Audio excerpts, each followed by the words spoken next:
قرآن مجید میں صرف ایک جگہ 70 نمبر سورت میں یہ لفظ آیا ہے، اے نبی رات میں تہجد پڑھ، یہ تمہارے لیے نفل ہے۔ دوستو، کیا آپ جانتے ہیں کہ تہجد کا صحیح وقت کون سا ہوتا ہے؟ جب آپ عشاء کی نماز پڑھ کر سو جائے اور پھر 1 منٹ یا 5 منٹ بعد اٹھ جائے تو آپ کا تہجد کا وقت سٹارٹ ہوتا ہے۔ تہجد کے نماز کے لیے نیند کرنا لازمی ہے۔ حضرت محمد صلی اللہ علیہ وآلہ وسلم نے اس نماز کی بڑی فضیلت بیان کی ہے۔ آپ ازواج مطہرہ کو اور حضرت علی اور حضرت فاطمہ رضی اللہ تعالیٰ عنہ کو بھی ان کے گھر جا کر تہجد کے لیے بیدار فرماتے تھے۔ صحابہ کرام بھی اس نماز کو پابندی سے پڑھتے تھے۔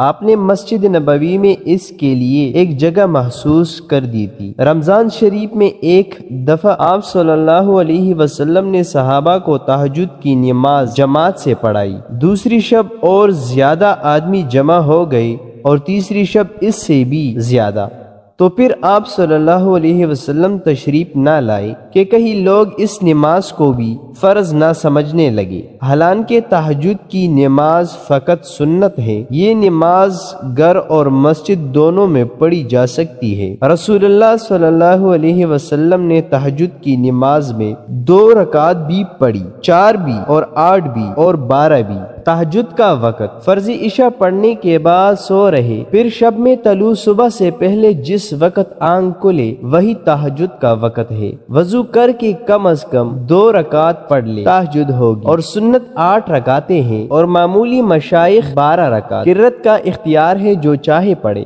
اور قرآن یاد نہ ہو تو ہر رکعت میں 3 بار سورہ اخلاص بہتر ہے کہ جتنی رکعتیں پڑھے گا اسے ختم القرآن مجید کا ثواب ملے گا۔ احادیث شریفہ میں نماز تہجد کی بڑی فضیلت ورد ہے۔ تہجد کی کثرت سے آدمی کا چہرہ نورانی اور زیادہ خوبصورت ہو جاتا ہے۔ تہجد پڑھنے والے بلا حساب جنت میں جائے گی۔